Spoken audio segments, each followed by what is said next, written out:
The roar shattered the stillness of dawn. Eleanor Hayes hadn't even killed the engine of her Land Cruiser when a leopard exploded from the tall grass, slamming its paws onto the hood with a thud that rattled the metal. Golden eyes glared through the windshield, piercing straight into hers. Before we uncover what happened next, make sure you subscribe so you never miss stories like this. Where the wild collides with the human world, her heart seized. She couldn't move. One wrong gesture, and the most dangerous predator in the savannah would be inside that car. Its claws scraped across the paint as it prowled over the vehicle, tail lashing like a whip. Then it leapt down, circling, muscles coiled, blocking her only exit. Eleanor's breath came shallow. At 60 years old, she had spent decades working with wild animals, but never like this. Leopards didn't stalk people into parking lots, and they certainly didn't confront them at sunrise in front of a building full of staff. Something was terribly wrong. Then the sound came. Not the silent menace of a hunter, but a broken, guttural call that vibrated with pain. The leopard's head lifted, nostrils flaring, as if searching for something it had lost. And in that instant, Eleanor knew. 3 days earlier, 2 leopard cubs had been brought into the quarantine room of the center, found alone near an abandoned shed.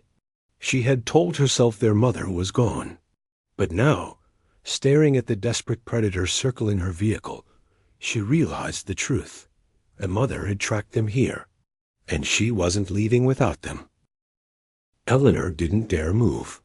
The leopard's shadow slid across the dusty ground as it circled her Land Cruiser, claws crunching against the gravel. She gripped the steering wheel, every muscle locked in place. At 60 years old, with decades of field experience, she had always believed she could read wild animals. But nothing in her career had prepared her for this. A fully grown leopard prowling around her car, eyes fixed on her every breath. For a heartbeat, the predator vanished from view. Eleanor turned her head slowly, searching the mirrors. Then the weight came, a sudden thump against the driver's side door. The leopard's massive head pressed close to the window, whiskers twitching, breath fogging the glass as it peered inside at her. Eleanor's pulse spiked. One swipe of those claws could shatter the glass. But the expression in the cat's golden eyes wasn't pure aggression. It was frantic, restless, a hunger for something beyond food. The deep rumble in its chest wasn't the growl of a hunter, but the throaty call of an animal searching. And that was when Eleanor's thoughts snapped to the 2 leopard cubs lying inside the quarantine room of the Mbali Wildlife Rehabilitation Center. They had been brought in 3 days earlier, villagers claiming they were abandoned. She had examined them herself. Sleek coats, strong muscles, bright eyes. Cubs like that didn't simply lose their mother. The leopard outside paused, head lifting, nostrils flaring. It turned sharply toward the main building, muscles taut, ears pricked forward as if it had caught a familiar scent on the breeze. Eleanor's chest tightened. It wasn't random. The mother had tracked her cubs here, and now she was standing between the most dangerous cat in Africa and the only thing it couldn't bear to lose. 3 days earlier, just after dawn, the gates of the Mbali Wildlife Rehabilitation Center had rattled open. A group of villagers stood there, uneasy, carrying a battered wooden crate that trembled with faint, muffled cries. When Eleanor knelt and lifted the lid, 2 leopard cubs blinked up at her, eyes bright and unafraid, their small bodies pressed tightly together. They couldn't have been more than 12 weeks old. Their coats shone, bellies round, muscles strong. Eleanor's stomach tightened. She had seen true orphans before, weak, thin, trembling shadows of life. These cubs were nothing like that. The villagers spoke quickly, voices overlapping, insisting they had found the little ones near a collapsed shed. Their mother, they claimed, was gone. perhaps killed by poachers, perhaps frightened away by a storm. But their eyes didn't meet hers. Their hands gripped the crate too tightly, as if eager to pass the burden away. Protocol demanded she accept them. The cubs were carried into quarantine room 2, given soft bedding and careful formula. Eleanor remembered the smaller one, a female, pressing into her palm as if her touch might transform into something else, something familiar, something maternal. The gesture pierced her heart. Later, as the staff reviewed security footage from the shed, Eleanor's doubts grew sharper. The cubs hadn't been starving or lost. They had wandered in from the North Ridge and curled up calmly, as though waiting. Healthy cubs did not sit alone unless something, or someone, had forced them. And now, with a frantic leopard prowling outside her vehicle, nostrils flaring toward the center, the truth struck like lightning. These cubs hadn't been abandoned. They had been stolen. Eleanor's pulse hammered so loudly she thought the leopard could hear it. The predator had stopped pacing. Now it stood still, golden eyes fixed on her through the glass, tail twitching in sharp, agitated arcs. Then, with deliberate slowness, it began to move closer. The crunch of its paws on the gravel grew louder. Step by step, the distance shrank until its whiskers brushed the Land Cruiser's door. A rough exhale fogged the window. Eleanor dared not breathe. One strike of those claws could rip through the thin barrier.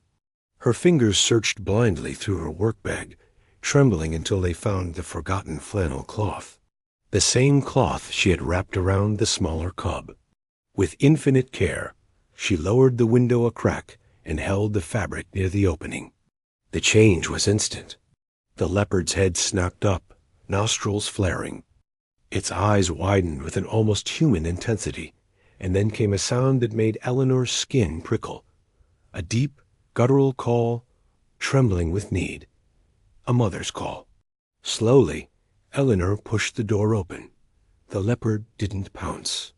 Instead, it mirrored her step for step, shadowing her, keeping only a few meters between them. Its body screamed tension, muscles rippling, but its gaze clung to the cloth in her hand. Eleanor's voice broke the silence, soft but steady. "I know, Mama. Your cubs are here." The leopard froze, head tilted, ears pricked forward. The wildness in its eyes wavered, replaced by something raw, almost fragile. For the first time, Eleanor felt it. Not safety, not yet, but a recognition that transcended fear. And in that fragile moment, standing a breath away from death, Eleanor knew she was about to make the most dangerous choice of her life. The main entrance of the Mbali Wildlife Rehabilitation Center shimmered in the sun, glass doors reflecting the hard African light. From inside, Eleanor glimpsed the receptionist at her desk.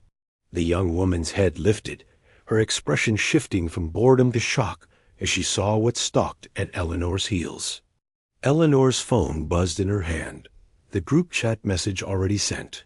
"Do not panic. I'm bringing in the cubs, Mother. Clear the hallway to quarantine room 2. No noise. No sudden movements." Through the glass, she saw staff freeze mid-step, phones in hand, eyes wide. A hush spread like a ripple through the building. Eleanor began to move backward, one slow step at a time. Behind her, the leopard shadowed each movement, so close she could feel the warmth of its breath on her spine. Her hand trembled as she held the flannel cloth high, the only tether keeping this fragile procession together. Every survival instinct screamed at the predator to turn back. At the threshold, it stopped, body taut, ears flicking, claws scraping against the tiles as if resisting an invisible barrier. Eleanor's heart pounded. If the animal bolted now, panic would erupt.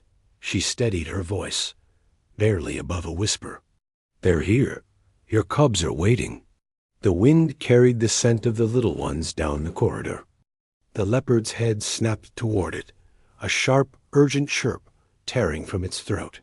Then, With a movement both terrifying and magnificent, the great cat pushed forward, crossing into the building where no leopard should ever walk. And as the heavy glass door swung shut behind them, Eleanor realized with icy clarity there was no turning back.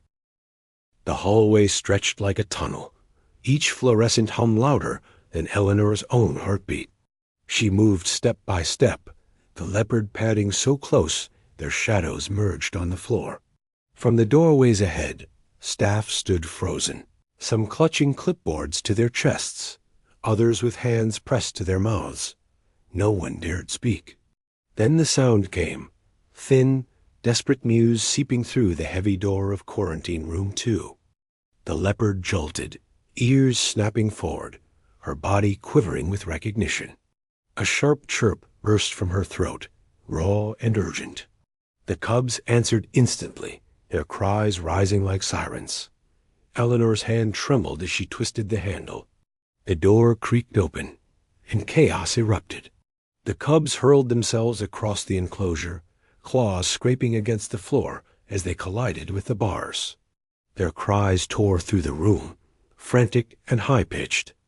The mother surged forward with a sound unlike anything Eleanor had ever heard, half roar, half sob, as if her heart was ripping open. When the enclosure opened, the cubs slammed into her chest with such force she nearly collapsed. Tiny bodies clawed their way up her neck and shoulders, pressing their faces into her fur, wailing like children who had been lost too long. The mother toppled onto her side, letting them climb, letting them smother her with their desperation. Her tongue worked frantically, licking, grooming, sobbing over them with rough, broken sounds that filled the room. Tears blurred Eleanor's vision. Around her, the room had dissolved into silent awe. A volunteer's hands shook as she tried to film, her phone trembling. The senior vet stood stiff, jaw clenched, eyes glistening despite his stubborn pride. It was not graceful. It was violent with love, messy, desperate, unstoppable. The kind of reunion that burned itself into memory forever. And as Eleanor wiped her eyes, one truth settled heavy in the room. There was only one thing left to do. For a long moment, the room was silent, except for the desperate sounds of the cubs nursing and climbing over their mother. The leopard's body trembled with exhaustion, but her eyes burned with fierce relief. No one wanted to break the spell until the senior vet cleared his throat, voice rough with emotion. "We all know what has to happen." Eleanor nodded, her chest tightening. There was no argument, no alternative. Keeping a full-grown leopard in the middle of the center was reckless. It was only a matter of time before fear or instinct triggered disaster. The family had to be released. Together, the room snapped into motion. Radios crackled, orders were barked, feet pounded against the floors. The vet crouched close, hands trembling as he checked heartbeats and bellies, running through the motions with practiced speed. His verdict was quick and certain. The mother thin but sound, the cubs thriving. They could survive.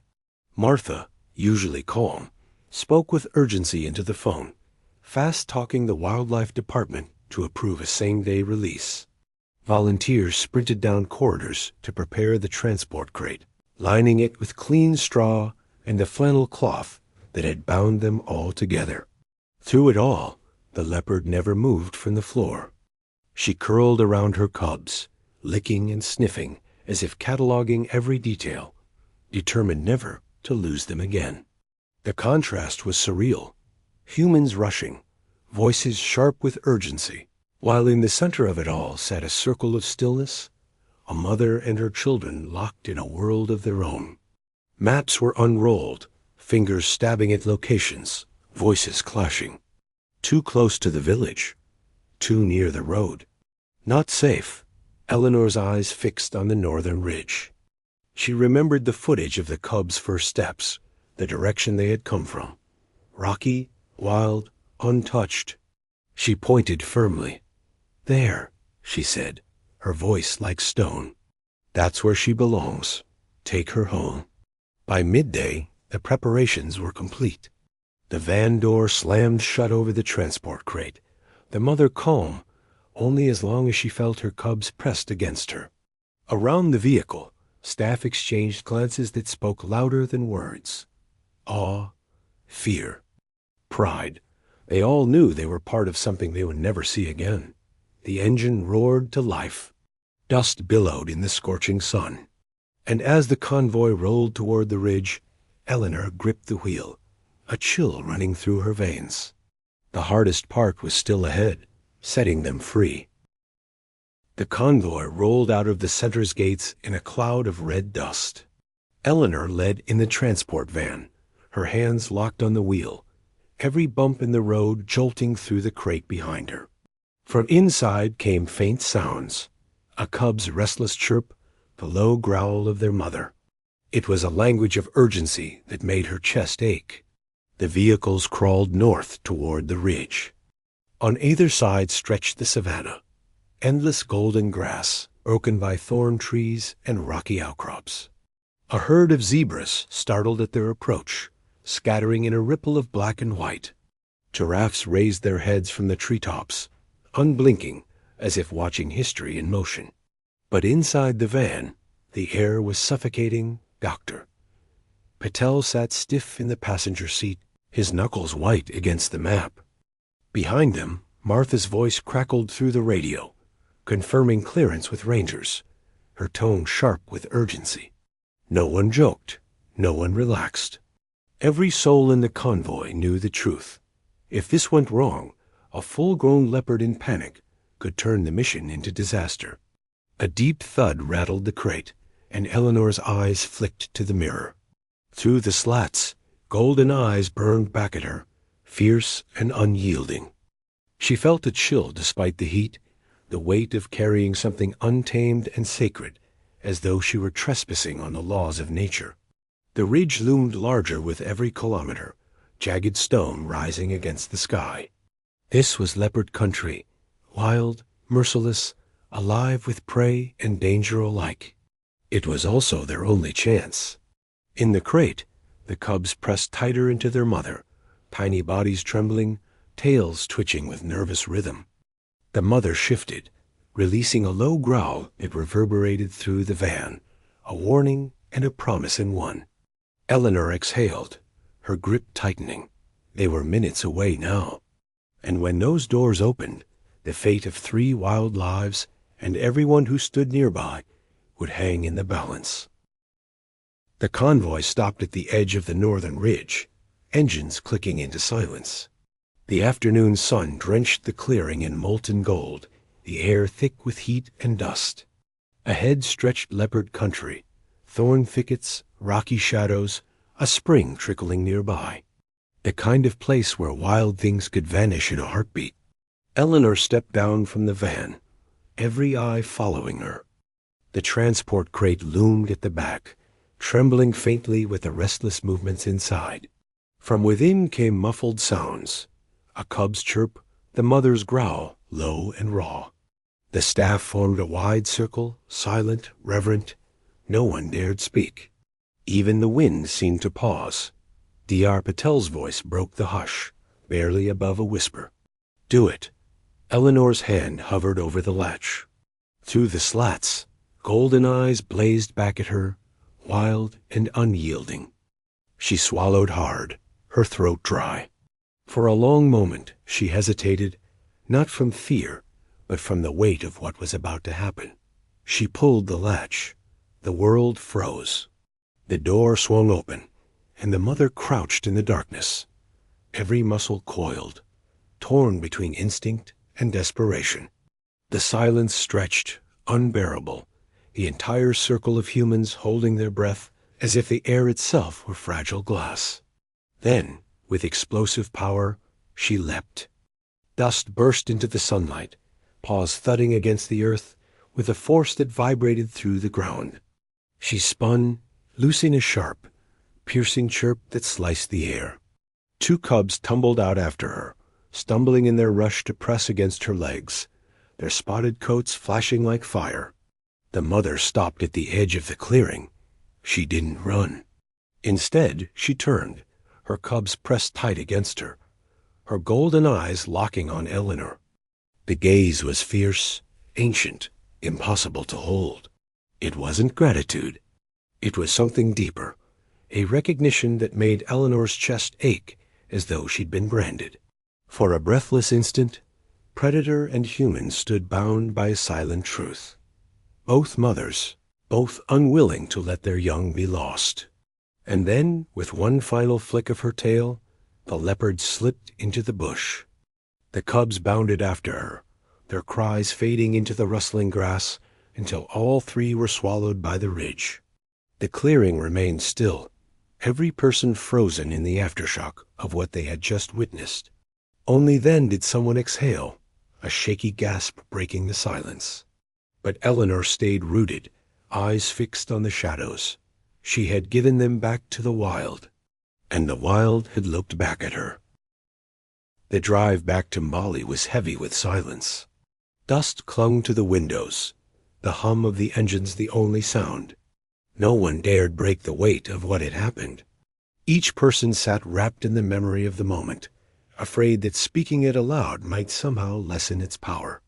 By the time they reached the center, the story was already running faster than any of them could contain.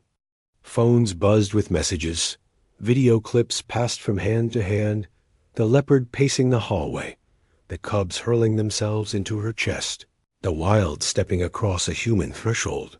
Staff who hadn't been there whispered with awe, calling it a miracle. Within hours, journalists were reaching out, and before long, the world would know of the woman who had walked side by side with a leopard. But for Eleanor, it was quieter. That night, she sat on the porch of her small lodge, the stars burning like fire over the Limpopo sky. The air smelled of dust, grass, and something else, freedom. She thought of the cubs pressed against their mother, of the sound that had shaken the room when the family was made whole again. And she thought of her own life, of all the years given to this work, years spent mending what people had broken. Her eyes drifted to the dark line of the ridge. Somewhere out there, the leopard was moving through shadows, teaching her cubs to hunt, to climb, to survive. Eleanor would never see them again, not truly, but that was the point. They didn't belong to her. They belonged to the wild. The story would live on in Bali, told and retold, whispered in training sessions, and remembered on long nights when the work felt too heavy. But Eleanor knew the truth of it was something simpler, something words could never fully carry. The wild does not say thank you. It simply carries on. And sometimes, if you are lucky, it lets you carry on with it. If this story touched you, don't leave it here. Subscribe and join us for more true moments where the wild and the human meet.